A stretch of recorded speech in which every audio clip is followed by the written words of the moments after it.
동생이 계약서 사본을 바꿨다. 등기부에 한 줄이 사라졌다. 그날 내 전세보증금이 허공에서 증발했다. 왜 아무도 모르게 바뀐 걸까? 카드 승인 로그는 다른 시간을 가리키고 있었다. 분노가 목구멍까지 차올랐다. 내 이름 옆 대학역 칸이 텅 비어 있었다. 나는 그 빈칸에 내 노후를 적어두었는데 나는 작은 반지함을 쓸어 올렸다. 반짝임은 멀쩡했지만 집의 온도는 달랐다.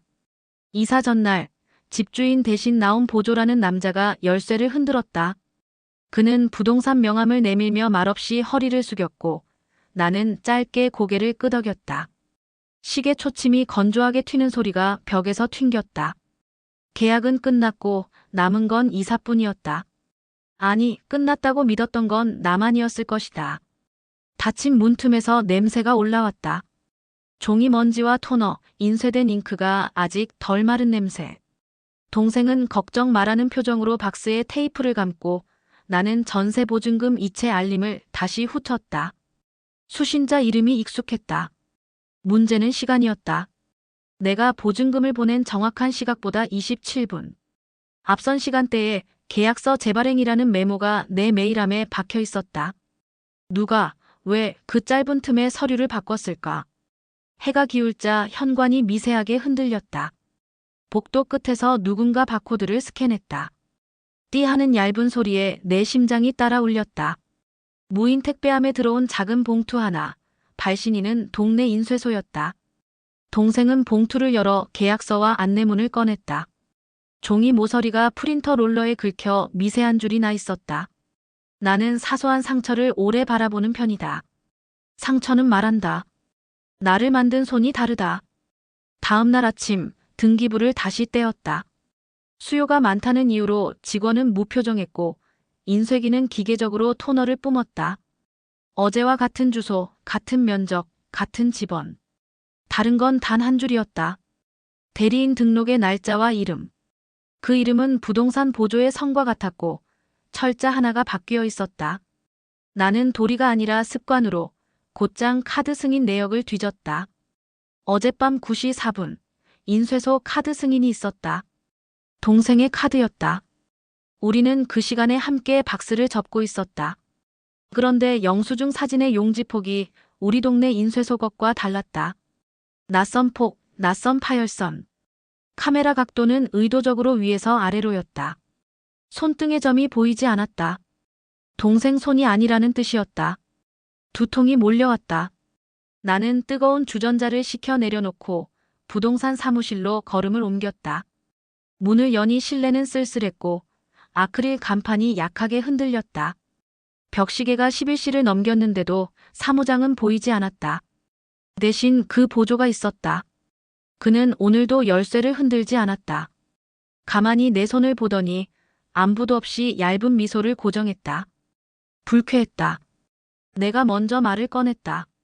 아니, 말을 꺼내는 대신 숨을 고르고 받은 메일의 타임스탬프를 떠올렸다. 그 틈에서 내가 흘린 건 시간이었다. 시간과 믿음. 증거는 천천히 모였다. 동생의 휴대전화에는 무인 택배함 수령 로그가 있었다. 위치, 시간, 개폐 기록. 그날 저녁 8시 31분에 봉투가 넣어졌고 8시 42분에 누군가 열었다. 동생의 휴대전화는 8시 43분에 집 와이파이에 붙었다. 단 1분의 차이. 그 1분 사이에 누군가가 봉투를 꺼냈고 원본 서류가 바뀌었다. 동시에 내가 이체를 확인하며 축하해요라는 자동 문구를 삭제하던 시각, 다른 기기에서 내 메일이 열렸다. 알림은 그때도 조용했다. 나는 커튼을 조금 젖혔다. 바람이 들어왔다. 날선 바람이 들자 두려움도 따라 들어왔다. 만약 이게 다 내 착각이라면? 만약 동생이 나를 도우려다 얽힌 거라면? 공포는 천천히, 그러나 정확하게 설득했다. 너는 이미 잃었다. 몸에서 온기가 빠졌다. 손끝이 얼었다. 손이 떨려 종이 모서리와 부딪힐 때마다 미세한 소리가 살갗을 긁었다. 부엌의 냉장고는 평소보다 큰 소리로 돌아갔다. 빈 의자 하나가 거실에 서 있었다. 그 자리가 오늘따라 넓었다. 허탈했다. 서류 한 줄이 사람을 이렇게 비워낼 줄은 몰랐다. 나는 메모를 꺼냈다. 절차는 간단하다. 진술서와 거래 내역을 출력해 사건 번호를 받고 CCTV와 로그 열람을 요청한다. 손은 잉크 냄새에 적응했고 머리는 또렷해졌다. 내가 할 수 있는 건 맞물린 톱니를 끝까지 돌리는 일뿐이었다. 단서 3종이 한 장면에서 맞물렸다.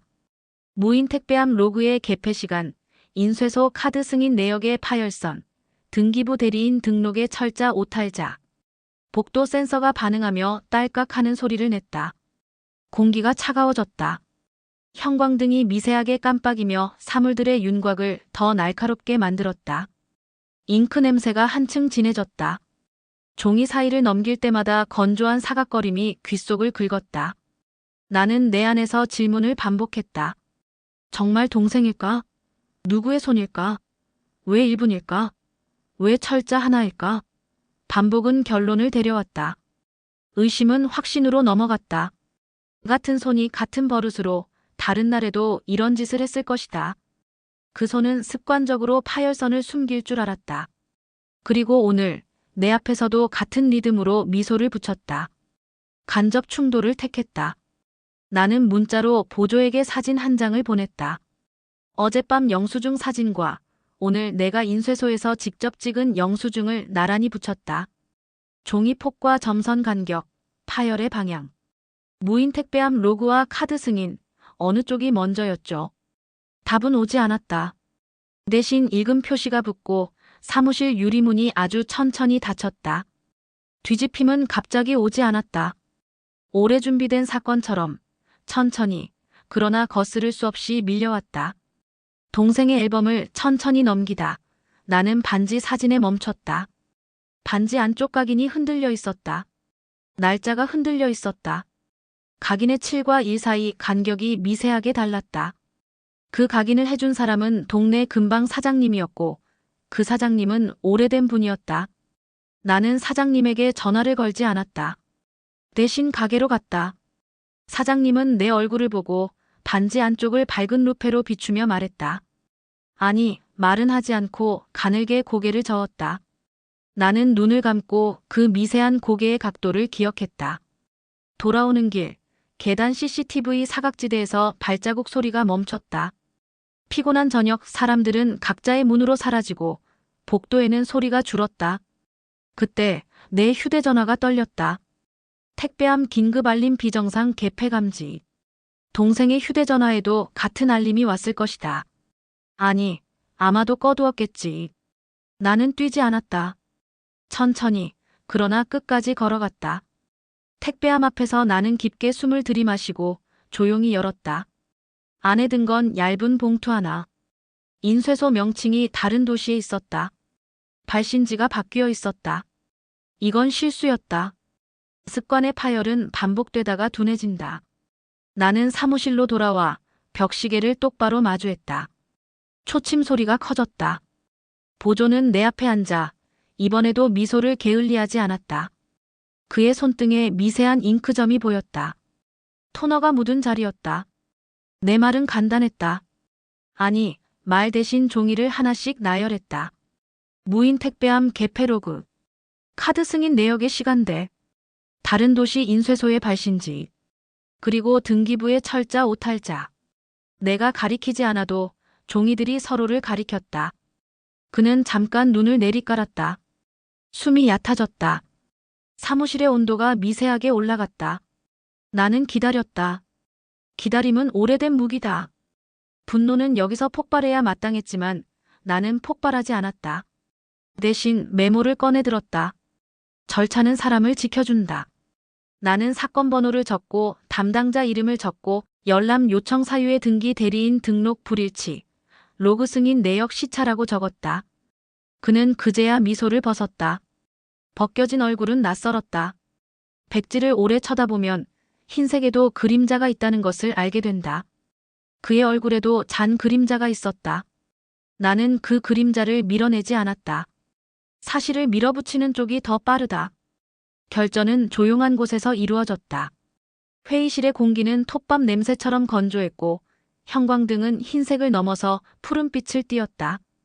담당자는 내 서류를 넘기며 질문을 던졌다. 나는 고개를 끄덕이며 종이의 순서를 바꿨다. 먼저 로그, 다음 승인, 그 다음 등기. 마지막에 봉투에 발신지를 두었다. 논리는 직선으로 달렸다. 8시 31분 봉투 투입, 8시 42분 비정상 개폐, 9시 4분. 타지역 인쇄소 승인, 9시 27분 계약서 재발행 메일. 그리고 다음 날의 등기 대리인 철자 오탈자. 그는 물었다. 나는 고개를 끄덕였다. 그 사이 나는 내 안에서 작은 전의를 목격했다. 증오에서 냉정으로, 분노에서 기록으로. 목소리가 낮아졌다. 낮은 목소리는 오래간다. 상대는 새로운 변명을 준비해왔다. 실수였다. 업계 관행이다. 인수인계의 착오다. 나는 다시 순서를 바꿨다. 이번엔 봉투의 발신지부터. 다른 도시 인쇄소의 타임스탬프, 배송 기록, 그리고 그날 밤 우리 동네 인쇄소의 영업 종료 시간. 시간에 문이 닫힌 뒤 찍힌 영수증은 그가 다른 문을 열었다는 뜻이다. 나는 마지막 카드로 사무실 출입 게이트 RFID 로그를 올렸다. 그날 밤 9시 12분, 그의 카드가 사무실 게이트를 열었다. 그는 그 시각에 어디에 있어야 정상인가? 영업은 종료됐고 등기는 아직 바뀌지 않았다. 그렇다면 그는 무엇을 위해 들어왔는가? 프린터에 열이 남아 있었다는 증언이 이어졌다. 잉크 냄새가 어젯밤처럼 진하게. 그는 침묵했다. 침묵은 때때로 서명보다 더 선명한 확답이다. 담당자는 고개를 끄덕이며 추가 조치를 안내했다. 나는 메모장에 짧게 적었다. 다음 보증기관 신고, 원상회복 요청, 사무소 감독기관 민원. 사무적인 단어들이 나를 차갑게 만들었다. 동시에 마음 한쪽이 스스로 따뜻해졌다. 손이 덜 떨렸다. 공포는 아직 남았지만 형태가 바뀌었다. 이제 그 공포는 나를 움직이는 힘이었고 빈 의자는 천천히 제자리로 돌아왔다. 집으로 돌아가는 길, 복도 끝에 형광등이 이번에는 덜 깜빡였다. 택배함 앞을 지날 때 나는 습관처럼 문을 살짝 밀어보았다. 가볍게 닫혔다. 더 이상 낯선 봉투는 없었다. 거울 앞에 서서 반지를 천천히 돌려보았다. 각인의 숫자들이 다시 제자리를 찾는 듯했다. 완전히가 아니라 충분히.